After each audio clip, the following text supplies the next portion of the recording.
like and subscribe. Now, what is something you have that you're pretty sure no one else has? I have my great-great-grandparents' passports. They're handwritten on a single piece of paper and signed by Queen Victoria. My grandfather was on the USS Indianapolis during WWII and was transferred off of it before they delivered the bombs and it sank. He happened to take a book from the ship's library and never returned it. I inherited all of his books and happened to stumble across it while going through them. It's stamped with the ship's library stamp. So unless any other sailor took a book from the library of the USS Indianapolis before it sank and then held on to it all these years, this may be the only one in the world. Care to share a photo of the book and the stamp on it? Also, the Smithsonian just might be interested in that. The master recording of the Phantom of the Opera, or part of it. Anyway, my dad was the recording engineer, so he had the tape from when they made an album of the show with the original cast. That's awesome. A human atlas bone from the site of a medieval prison. 25 years ago my then BF was working as the lowest ranked barrow pusher on a building site. Foreman knew that ancient bones may turn up and knew he was supposed to send for the archaeologists, so bones turned up. Foreman said F that, we're filling in. Not getting behind schedule for some old shtai prisoner bones. BF tried to say something but would have been fired if he pushed it. He was pretty horrified but couldn't lose his job, and crept back to take a bone after the site closed. In his mind it was a way of saying we'll remember you, even if you're under concrete. We were only teenagers, so didn't really know what to do with it for the best. I have kept it in a box ever since. I know I should do something with it. Comments suggesting what you could do. I trained as an archaeologist. I don't think the bone will have any real scientific value, especially if handled and stored incorrectly. And once a site is built on, there's nothing archaeologists can do as the law only requires surveys pre-construction. I think what the foreman did is also probably very common. Pretty common for endangered species as well. Oftentimes people are worried their sources for making ends meet will be confiscated and just kill the endangered animal to avoid that. I guess we can throw this archaeological thing in the same unintended consequences bucket. My grandfather was one of the lead engineers on the Oxcart Blackbird project for Lockheed. He engineered the pressure lock system for the cabin for high altitude. I'm in possession of miniature proof of concept he made for the lock. My grandfather also worked on that project. All we got from him were vague stories and a stack of his patents we can't make sense of. Maybe you should show those patents to someone who can make sense of them, they might be worth a lot. A Contra NES cartridge autographed by Billy D. Williams. Why do you have Randy Jackson's signature on a martial arts weapon? I bumped into him and all I had was this sword. A key to unlock the B6 level on an elevator in the World Trade Center along with a matching Port Authority issued ID card. For some reason, I find this one to be the most interesting. What was B6 level? The lowest basement level in the Trade Center complex. Below that, bedrock. On the sides, concrete walls going 70 feet up to the surface to keep groundwater infiltrating from the Hudson River at bay. The path tubes ran through it. The company that I worked for had gear down there that I needed to maintain on occasion. My ex found a WTC key, but we had no idea what it was for. All it said was World Trade Center do not duplicate. Kinda crazy how they only half listened. A signed copy of the Betamax version of The Last Unicorn. Up until a week ago, a mouth that picked up radio stations. I play in bands, and for years couldn't figure out why whenever I would get close to the microphone, the PA system would pick up local radio stations. I always assumed it was due to crappy unshielded mic cables. Well, I went to the dentist and decided to get my permanent retainer removed. I scheduled an appointment and that night had band practice. I got close to the mic and picked up a radio station. It occurred to me that my retainer, if you're unfamiliar, a permanent one is basically just a steel wire glued in your mouth, was slightly bent and conductive. Sure enough, the next week I got it removed and now I don't pick up radio stations anymore near microphones. Mine just broke off after 20 years, but I still have the bond on my teeth. I keep forgetting to schedule an orthodontist apt cause I don't have insurance for it and don't know if I should have it replaced or just the bond removed. There was a point years ago where one end was sticking out, and I would constantly cut my lip and tongue from it. I went to a dentist apt and asked the hygienist if they would clip it off, and they said no they couldn't. My dentist had an emergency, I think cut her hand in a patient's mouth or something. So I was waiting almost an hour, just chilling in the chair, when the hygienist came back in to update me. She looked at me and turned white as a ghost and said I was bleeding everywhere. Apparently I had nicked my lower lip with the wire, and didn't realize it, and blood was streaming down my chin and onto the dentist bib. I said, yep, that's why I need this wire cut. My dentist suddenly was very willing to cut that part off. Seriously couldn't have planned the timing out any better. I have tickets to some MLB playoff games that never happened. My grandmother worked for Ticketron back when that was a thing. She left behind a bunch of memorabilia, some used tickets to events and such. Ticketron handled all the Mets affairs back then, too. So, we would always get tickets to games. In all of the things left behind are 2 different bundles of 3 tickets each for the Mets 1985 playoff games. Only, the Mets didn't make the playoffs in 1985. I am unsure if it was a printing error for the 86 baseball year, or they were printed off in expectation of them making the playoffs, but either way, I have them. My dad has a Mariners World Series ticket from 1995. They lost the ALCS in their first ever appearance in the MLB playoffs. The cufflinks that Vincent Price wore in the movie Laura, 1944. A piece of a turbine from a crashed Airbus A300. WTF, how did you obtain this? I was in charge of the environmental cleanup following the crash. We removed some 6,000 yards of contaminated soil. When we were loading one of the trucks, the NTSB guy spotted it in the dirt and said something to the effect of "That's a really valuable piece of metal. I wouldn't let it go to the landfill." So I grabbed it and threw it in my truck. It's fairly large. I had planned to do something cool with it, but it turns out it's too hard of a metal alloy for anyone to work with without specialized tools. So now it sits in my garage. The crash was in 2013. It was a cargo plane. The pilots died. My dad saved the very button that the King of Sweden pushed to engage a new production line in the factory he worked in. The factory was shut down a few years later and Dad took the opportunity to bring the button with him on his last days of work. Did he bring Minnie the Moocher with him? He gave him things that he was needing. Specifically, a button. A first-gen iPod prototype from 2001 with hand-soldered components. It's not the one he threw into the fish tank and got mad when bubbles appeared, is it? Nope. That one would have been nice to see XD. Mine is more of a test unit that is fully functional and even has hand-soldered components. I'm thinking either a DVT or a PVT, since it looks identical to the retail unit save for the aforementioned details. My grandfather's diary when he was lost at sea during WW2 records deaths and a few comments about raging hunger. 6 weeks adrift. Have you ever considered digitalizing it? Go to our Ask Historians to find out what organization can help with doing this and make it accessible in a durable way. I second this. You South 5. It'd be worth a ton to scan the contents neatly enough and then offer copies to a few libraries or online databases or whatever would get value out of something like this. If nothing else, it'd be an awesome, brutal window into a harder time and a basically unique experience. Hope this isn't insensitive on our part. Wow, that's amazing. I'm sure other people have it, but not many people have both. I inherited a real Apollo 11 patch that went to the moon from my grandfather who worked on the mission, and my aunt gave me a Mercury astronaut test helmet worn by Alan Shepard. My grandfather was an engineer and worked on a part of the booster for the Apollo 11. If it makes you feel any better, my grandfather also was an engineer that worked on all of the Apollo missions and most of the Gemini.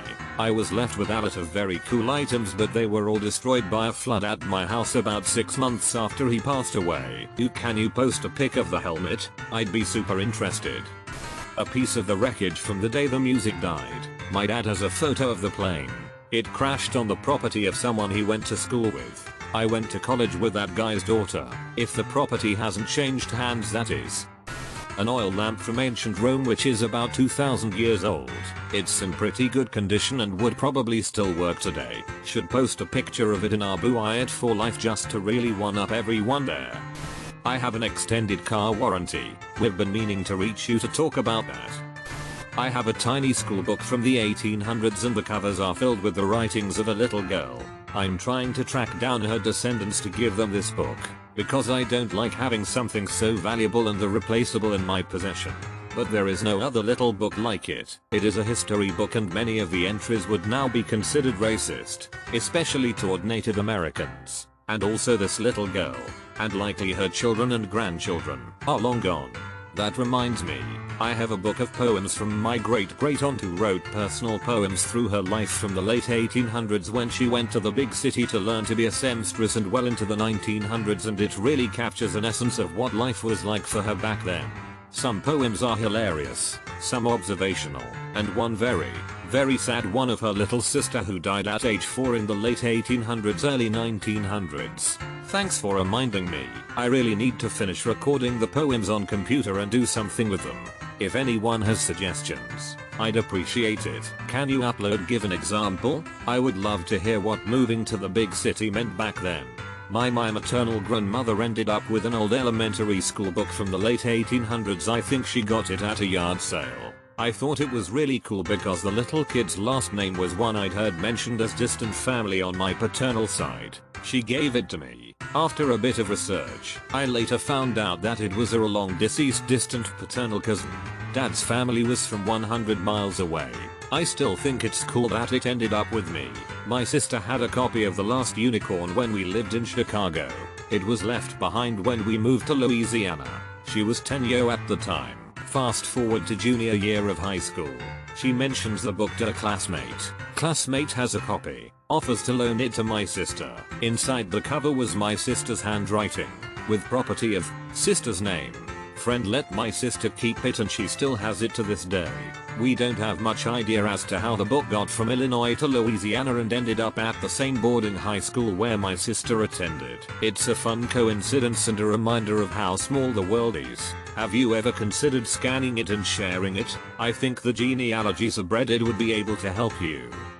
Mint condition Nirvana ticket for a concert they never played due to Kurt Cobain's death. April 94. Manchester GMX. The ticket says March 94. But this was postponed due to an overdose and rehab. It was rescheduled for April. Then he died. Me and my mate booked the coaches and hotel twice and had to cancel twice. Maybe they'll come back. Not quite the same. But I still have Phillies playoff tickets from 2001. Being the Phillies, they naturally missed the playoffs that year. I keep them as a reminder to never let the team get my hopes up.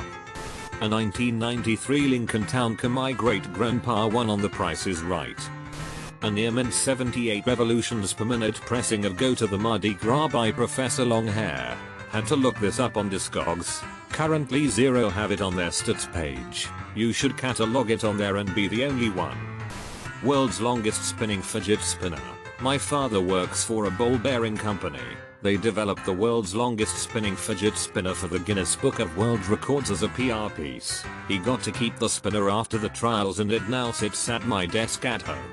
Update. I meant longest in terms of time spun, not length. I added a video in the comment thread for those interested. Update 3. I mentioned this in the other comments but to clarify, he got to keep the original prototype. From what he told me they ended up making more to be given to clients as gifts and be used to in the record-breaking spin. How long was its longest spin? According to Google, if it was the original winner, dude's dad worked for Mitsubishi and it was 24 minutes on one finger. My great-great-grandfather's 1923 retirement watch, a Howard, never used, still in the original case. This reads like an eBay listing. My two fully functioning kidneys are both on my left side. I'm afraid you aren't the only one. My wife has them both on the same side as you. Cool. Has she ever been told what it's called? An intact violin made by Paolo Giovanni Magini. It is one of 3 that are left. Made in Brefcia. It, 1614. Unfortunately the original bow is in a hermetically sealed glass tube after we discovered it was infected with bow mites. I also have my copy, my great-grandfather's copy, my grandfather's copy, and my father's copy of the BSA Boy Scouts manuals, and all of those copies of the Blue Jackets manual. Blue Jackets didn't change nearly as much as the BSM did. A Princess Ariel foil balloon from the summer 1998 were there in it still. A cassette tape of Les Claypool playing All of Animals by Pink Floyd on an acoustic guitar in some basement in Santa Cruz, California from some point in the 1990s. I'm a mod of our Pink Floyd. I will give you a year of gold if you can find and upload this somewhere. I've heard they're doing SOYCD but not animals. I am not kidding about my offer. Bet. I have a copy of that too. It's great. Note: a friend gave me a ripped copy. Have no idea of the provenance for that. So perhaps not too special on my end. While it's highly likely someone else has one by the same manufacturer, maybe even of the same style, because it is handcrafted, no one else can have exactly the same piano I have. An 1862 Fisher upright piano, built in New York, made of cherry wood, with original ivory keys. Wow, can it still be played? 14 copies of Nintendo Land on the Wii U. Funny, I actually have 11. I bought them from GameStop for $1 each forever ago, knowing they'd be worth hanging on to. Citation needed. Scott, is that you? No. Why? They were giving them away at the store, in exchange for money. A can of emergency water from the Korean War. I was racking my brain because my family have a lot of interesting things, but I feel like this is something that very few people would have. This invisible, probably imaginary little splinter stuck since forever in the inner side of my right thigh, which randomly pierces my skin when I'm walking, forcing me to go to the bathroom, pull down my pants and check if it's actually there. Never had anything, but I feel this since I was a kid. I had a python tooth do this between my knuckle until it stopped and I forgot. Then I got an itchy zit thing on my knuckle.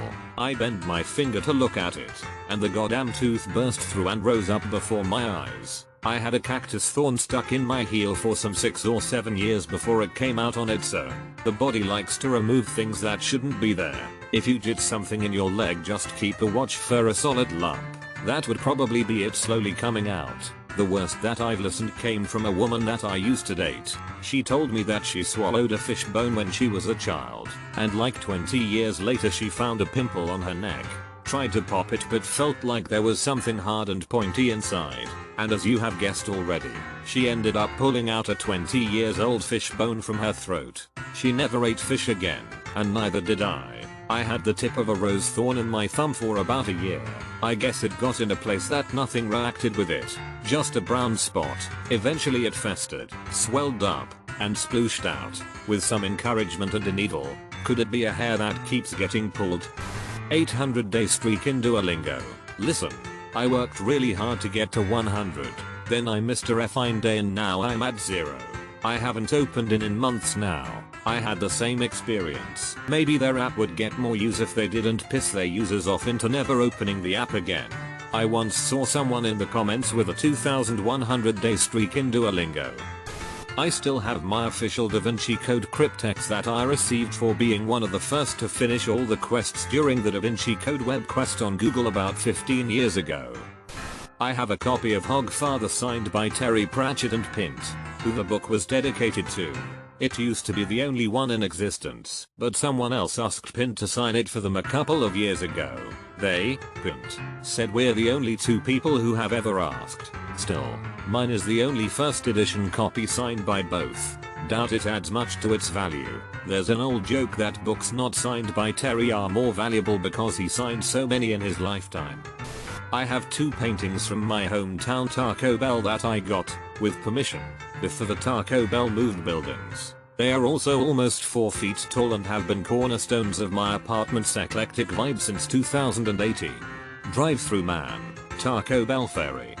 My great-grandfather designed the lunar rover used in the Apollo missions, so I have a bunch of concept drawings and models he made of the rover before it was finished. This painting of Solid Snake, it's probably one of a kind. I got it from a garage sale a couple streets over from my house a few years ago. The teenage son did paintings, mostly video game characters, and was selling them along with the other stuff they had out. He actually tried to give it to me for free after I was the only person all day to recognize Snake. I gave him I think $5 for it. I tweeted to William Shatner while waiting for my daughter to be born. He replied. I then printed the screenshot and had him autograph it. I'm a descendant of Meriwether Lewis, of Lewis and Clark. I have 2 of his journals that he wrote in before his famous expedition in America. They are priceless and have been passed down by and through the men in my family until they eventually found their way to me.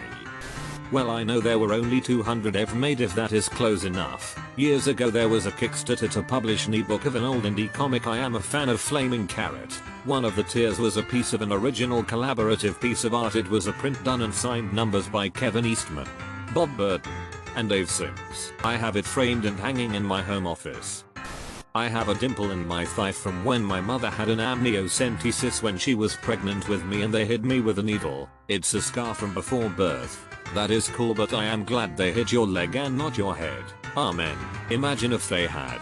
It'd probably be really bad. My son has a scar on his forehead from the scalpel used during his C-section birth. Was it just superficial, like in his skin? No other lasting issues? I have a scar next to my belly button where my dad accidentally stabbed me with a nappy pin when I was 6 weeks old. I expect I'm not the only one to have received that type of wound though. A statue of Ganymedes. Small chunk of uranium ore. Not super rare, but I think 98% of people don't own uranium. It's not completely unique, but I think the number is far lower than 2%. A necklace of my own teeth. To clarify, it is a necklace of my baby teeth. For some reason, my parents thought it would be a fun idea for the tooth fairy to return my teeth on a necklace. It's stored away at my dad's place. I've never worn it out. I'm not crazy lol. Not even at job interviews. I have a movie magazine for the god-awful 1987 Garbage Pail Kids movie. Had a choice between that or a collectible magazine for the Tim Burton Batman movie. My child brain thought Garbage Pail Kids looked funnier. A tattoo designed by my economics professor. He flat out told me it was the strangest request he'd ever gotten. That he'd never gotten such a crazy request, and that he wasn't sure how he felt about it. Next day, there was a lovely note on my desk, with the graph I asked for, and a signature. I love it to this day. He just passed away a few months ago, though. R.I.P. Woo. My parents were the ones who rebooted Planet of the Apes. We have a few canisters of the virus in our home. Tanak on my butt cheek. I've had this birthmark since I was born. I looked it up in the dictionary. It's not in there. I have an artsy SS Guard decorative dagger from my grandfather. He killed an artsy officer and took it. I have a Pearl Harbor survivor license plate issued by the state of Nebraska. 2 scars on the back of my left ankle which make the shape of a sword perfectly, both caused by stupid reasons. A birthmark on my chest, the exact size and placement of a pair of dog tags. I did serve too. I have a birthmark on my knee that's the shape of Africa that is usually invisible, but after a shower or a bath it's visible as bright scarlet against my pale skin for about an hour. I can't even use it as an identifying feature because it's a hassle to get it to show. I guess the rains bless you down in Africa. I have the American flag in some of the iconic pictures from the US campaign in Burma during WWII, along with some belted .50 calorie ammo from one of the B-24 bomber turrets that my grandfather was in. My Calvin Hobbes spare wheel cover. My wife had it custom made for me for my 30th birthday when I still had my Froda. I only kept the cover when I sold the car. Did anyone else read 13th birthday at first? A mummified sparrow hatchling encased in resin. Looks like a sick lollipop. Here is the picture. TBF, it only looks like a lollipop because you stuck it on a stick. Like a true alpha predator.